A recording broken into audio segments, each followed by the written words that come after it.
assunto do seu interesse. Nós vamos conversar a partir de agora com o professor José Menezes. Ele é especialista nessa área de ciência econômica e também está estudando aí a reforma da Previdência. Conversa conosco justamente sobre esse tema, sobre esse assunto que está em pauta no Congresso Nacional. Professor, seja bem-vindo ao nosso programa. Boa tarde. O que é que o senhor destaca de positivo e negativo na reforma da Previdência apresentada pelo governo federal? Boa tarde. Bom, boa tarde. Eu não teria nenhum elemento positivo para defender. Eu diria o seguinte: um governo que foi eleito com fake news, ele continua a fazer fake news para tentar aprovar a reforma da Previdência. Vejam bem, nós tivemos a CPI da Previdência que mostrou que não havia déficit. Ou seja, se a CPI da Previdência mostrou que não havia déficit na Previdência, por que você insiste em fazê-la? Mais que isso, esse mesmo governo que insiste em fazer uma reforma quando não há déficit, ele acaba de tornar sigiloso os dados que seriam necessários para explicar a justificativa da reforma. Ou seja, ele tornou sigiloso. E isto mostra exatamente que nós temos razão. Ou seja, nós estamos denunciando justamente que não há nenhuma justificativa para a aprovação da reforma da Previdência. Mas o que significa isso? Porque não é só a reforma da Previdência que estava colocada por Temer, é algo muito pior. O que ele está propondo aqui é simplesmente acabar com o que nós chamamos de seguridade social. Eu vou exemplificar. Hoje, como é que funciona? Eu pago 11% do meu salário para a Seguridade Social. Com esse dinheiro se financia a saúde, a assistência e a previdência. Pois bem, o que ele está propondo agora é um sistema em que, primeiro, não vai existir mais esse sistema de Seguridade Social. O que ele está propondo é um sistema de capitalização, exemplo do que acontece com o Chile. Como é que funciona lá?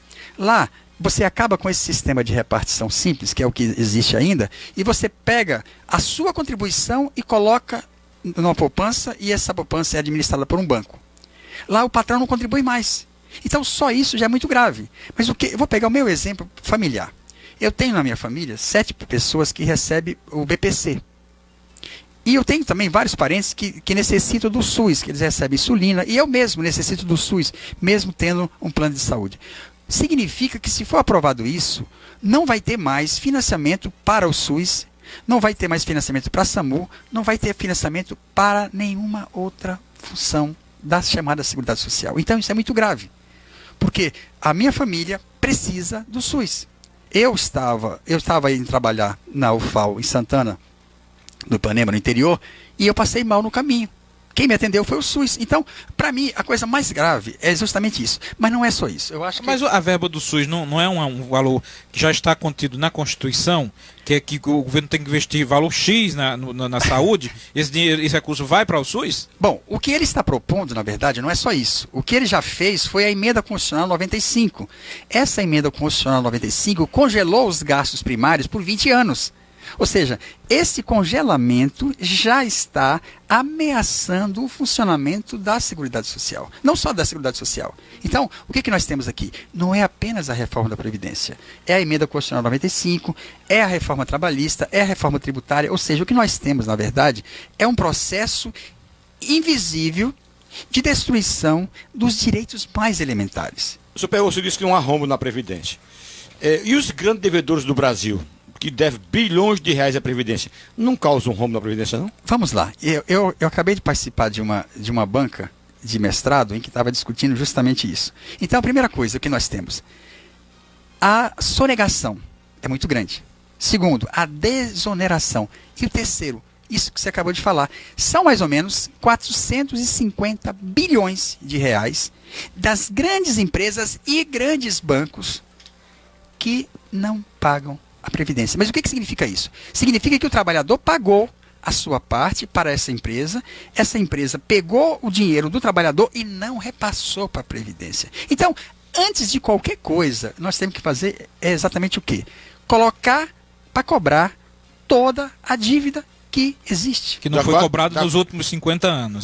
Dá quase R$500 bilhão. Meio bilhão. Meio trilhão. Meio trilhão. Agora, a dívida, segundo o que é apresentado pelo governo, a dívida, pelo menos no ano passado, ficou em 260, em torno de 270 bilhões. Se for cobrados, eu estou botando dados aqui do governo que eu tive acesso. Se for pegar o valor e cobrar e pagar todo o atrasado, todo o que tiver de dívida, de sonegação e tal, dá 500 bilhões. Daria para pagar 2 anos do rombo. Aí como é que a gente explica o restante do rombo da Previdência? Ou não existe esse rombo? Mas vamos lá. O que é o rombo? Baseado em que não existe esse rombo? Primeiro, eu vou me basear na Constituição. Ok. A Constituição brasileira ainda existe. E ela diz que a Seguridade Social e também a Previdência deve ser bancado com a minha contribuição, com a contribuição do patrão e com as várias outras contribuições. Aí você coloca sobre o lucro, você coloca a loteria, tem um monte de contribuição.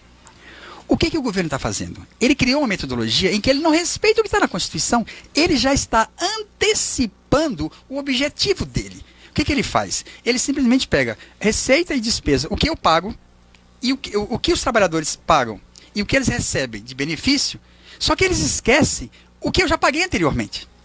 Para você ter uma ideia, a Previdência nossa, ela, durante muito tempo, está tendo uma coisa chamada desvinculação de receita da União. É a DRU. Que era de 20 e foi para 30. Nós temos mais ou menos 1 trilhão de recursos da Previdência que, através da DRU, foi desviado para pagar dívida pública. Então, o que nós precisamos nesse momento é justamente, e é o desafio que eu estou fazendo... Ele foi tirado do caixa? Ele é tirado... Ontem entrar ele já pegou. Ele é desvinculado. Porque o que você falou é exatamente o quê? Nós temos várias despesas que são obrigatórias.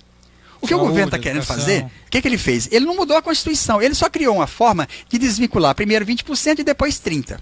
Mas para onde é que vai o dinheiro?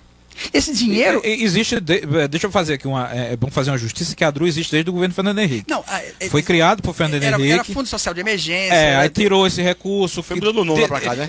Foi mudando de nome. Esse recurso... o que eu quero saber é o seguinte, infelizmente, eu queria que se eu tivesse chegado mais cedo, porque o debate é importante, muita gente quer saber, e aí eu vou, inclusive, convidar a pessoa a vir novamente outra oportunidade, mas o que eu quero saber é o seguinte... Hoje, o sistema é chamado de sistema solidário. Né? Quem está na ativa está contribuindo e esse valor está se vindo, juntamente com todas essas outras divisões aí, para pagar quem está na inatividade. Mas o que eu quero saber é o seguinte, hoje o trabalhador contribui com 11%, o patrão contribui com mais uma porcentagem, 20, e tem outras 22, aí tem mais outras porcentagens que vêm de imposto, mas isso tudo é suficiente para pagar a quantidade de aposentadorias que nós temos no Brasil? Bom, a primeira coisa, os militares continuam a ter o mesmo direito. O que acontece? Os militares, que continuam a ter o mesmo direito, hoje representa, nessa diferença entre o que arrecada e o que se paga do servidor público, os militares representam grande parte. Então, a primeira coisa, isso só mostra, porque veja bem, os militares que contribuem com 7,5%, eu contribuo com 11%.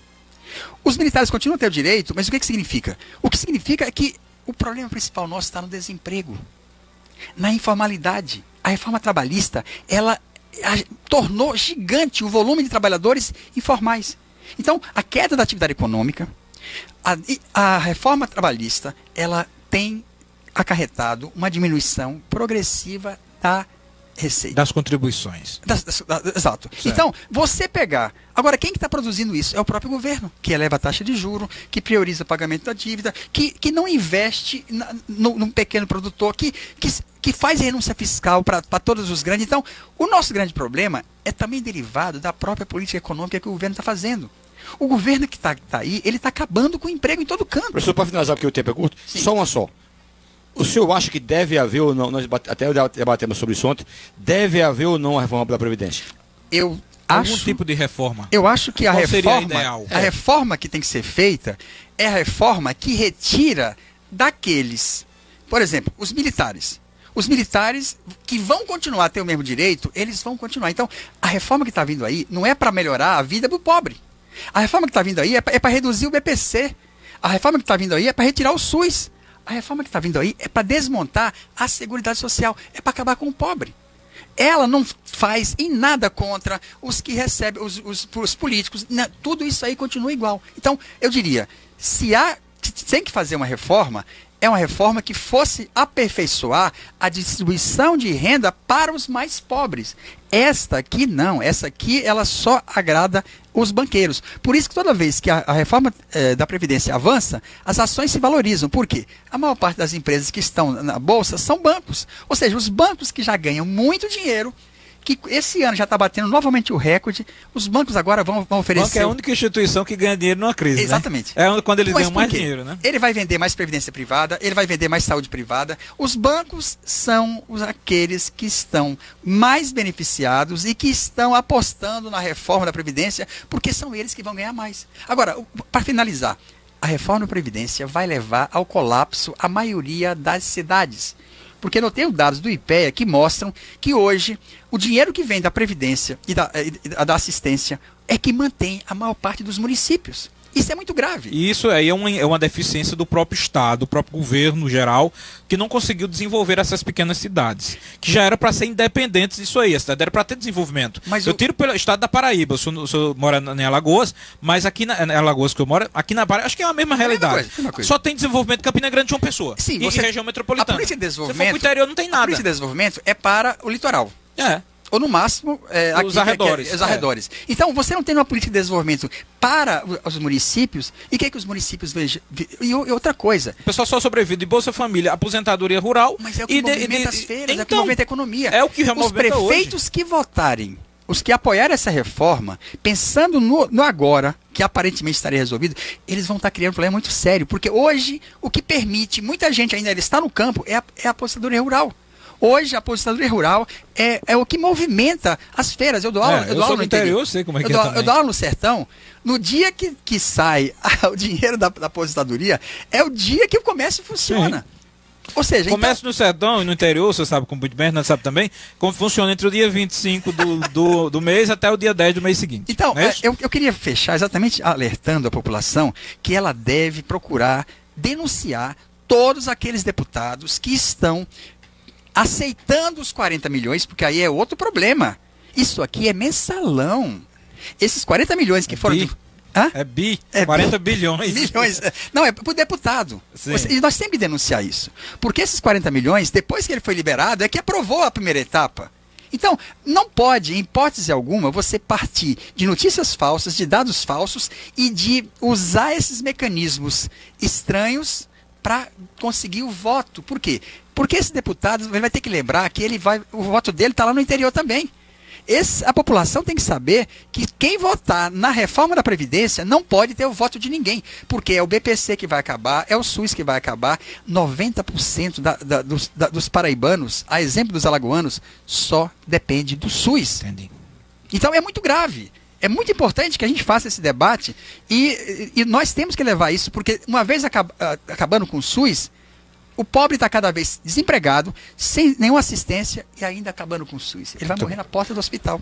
Professor José Menezes, que é doutor em História Econômica pela Universidade de São Paulo, obrigado pela vinda aqui ao programa. Desculpa a gente não conversar mais, mas infelizmente foi a questão do atraso, mas obrigado pela vinda ao programa e pelas informações aqui na Panorâmica FM. Para encerrar, eu só queria agradecer a existência da Universidade Federal da Paraíba, que foi onde eu fiz mestrado, e toda a minha vida, como trabalhador, filho de um trabalhador pobre, sem a universidade pública e sem serviço público, eu não estaria aqui. Então, é muito importante ser contra a reforma da Previdência, mas também defender a universidade pública e defender o serviço público, porque é isso que nos permite ter a mínima possibilidade de sobrevivência. Muito obrigado. Bem. Conversamos com o professor José Menezes. Dá um recadinho aqui dos nossos patrocinadores. A gente conversa falando também aqui sobre o loteamento Central Park, casas e apartamentos pertinho do centro da cidade. A Urca Grill, restaurante e pizzaria, a melhor culinária da cidade. Tem a Urca na Manuel Tavares, no Alto Branco, e na João Quirino, no Catolé.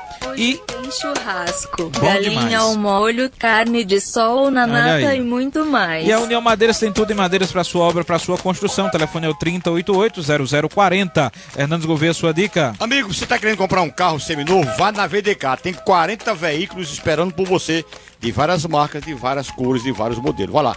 VDK na Palmeira, próximo ao quartel do Exército. Agora, se você quer fazer uma festa corporativa, procure a Casa Bela Recepções aqui pertinho, no Catolé, em Campina Grande. Agora, se você, meu querido amigo, quer brincar final de semana, Quer levar a família para tomar banho de piscina? Vai para o Clube dos Caçadores, que tem forró pé de serra neste domingo. Marcos, para finalizar, quero mandar aqui um abraço ao pessoal que estudou comigo, da Ilha Fora UFCG, a Silvana, que está ligada comigo, a Shell, a Jade, a Mimael, a Iguari, Arthur, Salete, Eichel, ao meu professor, o professor Alcides, de lapidação, tá ligado, todos, estão ligados todos no Panorâmica Livre. É gente e muito mais. E aproveitar também e mandar um abraço para meu amigo Vladimir Alcioli, que está com o Major Júnior no Comando Geral, né, da Polícia Militar. Estou na escuta do programa, obrigado pela audiência a todos vocês. Final do programa, até semana que vem. A todos, obrigado pelo prestígio da grande audiência, um abraço a todos, tenham todos um bom final de semana e até terça-feira, ao pingo do meio-dia em ponto. Um abraço e até lá. Até lá, vem aí Alex Silva e o Conexão Panorâmica. Você acabou de ouvir Panorâmica Livre.